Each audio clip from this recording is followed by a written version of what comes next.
आदरणीय इंदर सिंह परमार जी, हमारी प्रमुख सचिव रश्मि जी, जयश्री जी और मेरे सामने बैठे हुए सभी शिक्षकगण, अध्यापकगण, आज शिक्षक दिवस पर मैं आप सबको प्रणाम करता हूं, आप सबका अभिवादन करता हूं। आज देश के महान शिक्षक, उद्भट विद्वान और भारतीय संस्कृति परंपराएं, जीवन मूल्यों को जानने वाले पूर्व राष्ट्रपति आदरणीय डॉक्टर सर्वपल्ली राधाकृष्णन जी के चरणों में भी मैं कोटि कोटि प्रणाम करता हूं। कोरोना काल के कारण आज वीडियो कॉन्फ्रेंसिंग के माध्यम से ही हम ये कार्यक्रम कर रहे हैं, लेकिन बचपन से भारत में तो हमें सिखाया गया है गुरुर् ब्रह्मा गुरुर् विष्णु गुरुर्देवो महेश्वरा गुरुर् साक्षात परम ब्रह्म तस्मै श्री गुरुवे नमः। ब्रह्मा विष्णु महेश सब गुरु है। हमारे यहां कहा गया गुरु गोविंद दोऊ खड़े काके लागू पाए, बलिहारी गुरु आपकी गोविंदियो बताए। गोविंद से ऊपर अगर महत्ता है तो वो गुरु की महत्ता है। और मैं तो स्वयं उदाहरण हूं। हम लोग तो ग्रामीण परिवेश से आते हैं, इंदर सिंह जी भी वहीं से हैं और सरकारी स्कूलों में पढ़े हुए लोग हैं। कोई प्राइवेट और पब्लिक स्कूलों में नहीं पढ़ा हमने, लेकिन हमारे प्राथमिक शाला के जो गुरु हैं अभी भी, मेरे श्री श्रद्धेय रतनचंद जैन जी, मुझे आज भी याद है जो पहली, दूसरी, तीसरी और चौथी में उनने जो मुझे शिक्षा दी, उसी ने मेरी जिंदगी को बनाया, जीवन को सही दिशा दी। उस समय मैं इस कार्यक्रम के माध्यम से, क्योंकि इस कार्यक्रम का प्रसारण टीवी चैनल्स के माध्यम से भी, फेसबुक इत्यादि पर भी हो रहा है, मैं बच्चों को बताना चाहता हूं।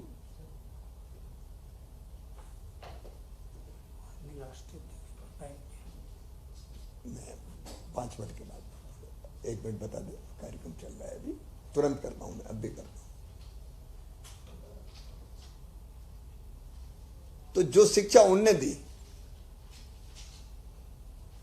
हम जब स्कूल जाते थे तो सबसे पहले गुरुजी के चरणों में माथा रख के कहते थे प्रणाम गुरुजी। और वो उतने स्नेह से और प्रेम से हमको शिक्षा प्रदान किया करते थे और उसमें नैतिक शिक्षा का बड़ा हाथ होता था।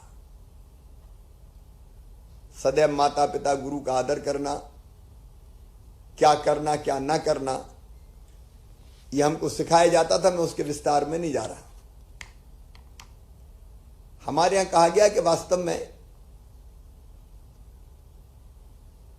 शिक्षा के, विद्या के 3 उद्देश्य हैं: ज्ञान देना, कौशल देना और रोज नागरिकता के संस्कार देना।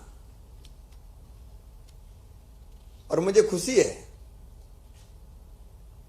कि शासकीय स्कूलों के हमारे शिक्षक भी, बहुत जगह तो अनेकों आदर्श उपस्थित किए उनने।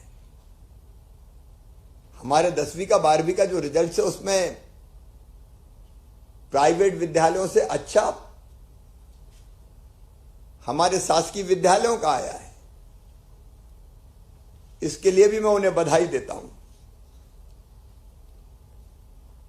शिक्षक दिवस की भी शुभकामनाएं।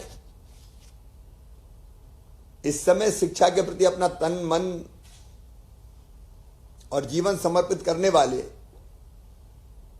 प्रदेश के सभी शिक्षकों को शिक्षक दिवस के अवसर पर, जिन्हें राष्ट्रीय सम्मान राष्ट्रपति पुरस्कार के रूप में और राज्य स्तरीय शिक्षक सम्मान प्राप्त हुआ है, उन सभी को भी मैं हार्दिक बधाई देता हूं। एक समय था जब शिक्षा की सारी व्यवस्था चौपट थी। गुरुजी, समुदाय शिक्षक, शिक्षा कर्मी के नाम पर शिक्षा को बांट दिया गया था। हम लोगों ने कोशिश की उस शिक्षा की व्यवस्था को भी ठीक करें, शिक्षा संवर्ग का संविलियन करके फिर से गठन करें और हमारे शासकीय शिक्षकों के खोए हुए सम्मान को हम वापस दिलाने की कोशिश करें, और वो काफी अर्थों में हम लोग कर पाए हैं।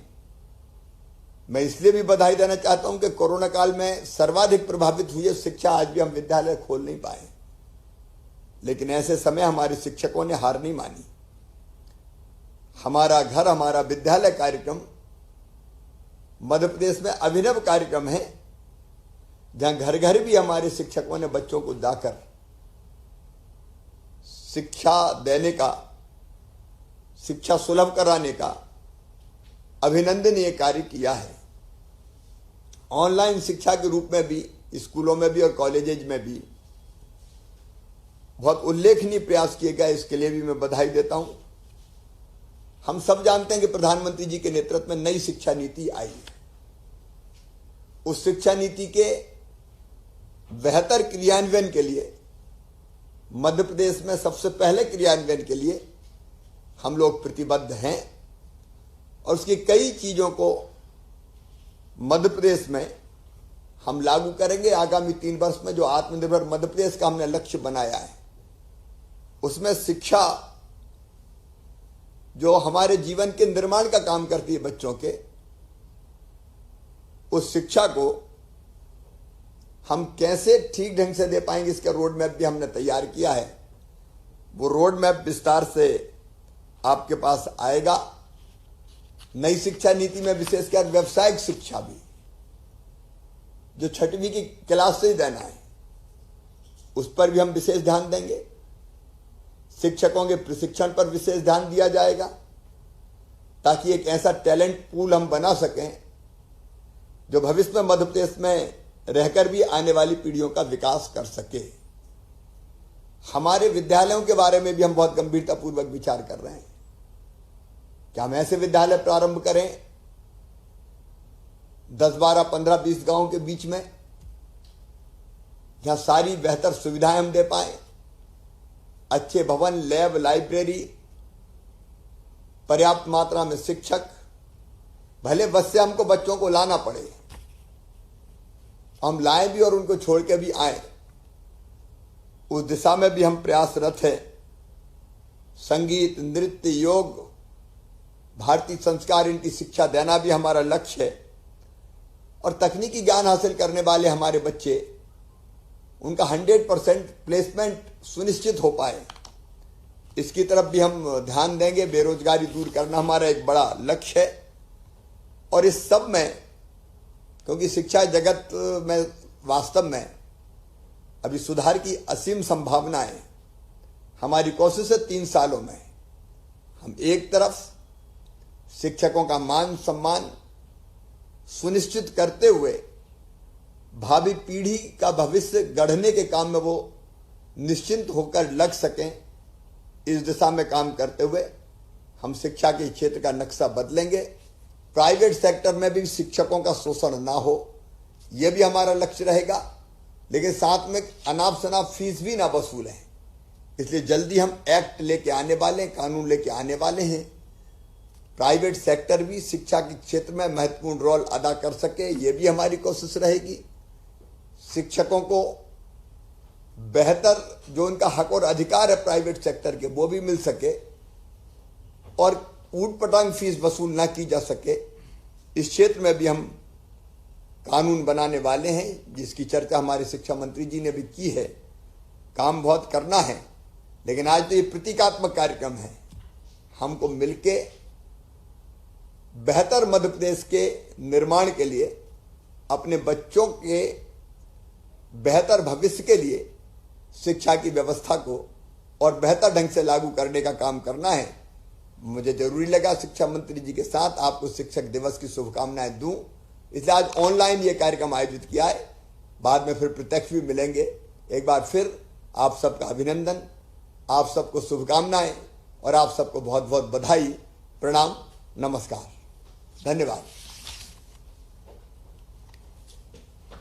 ठीक है, आज इतना।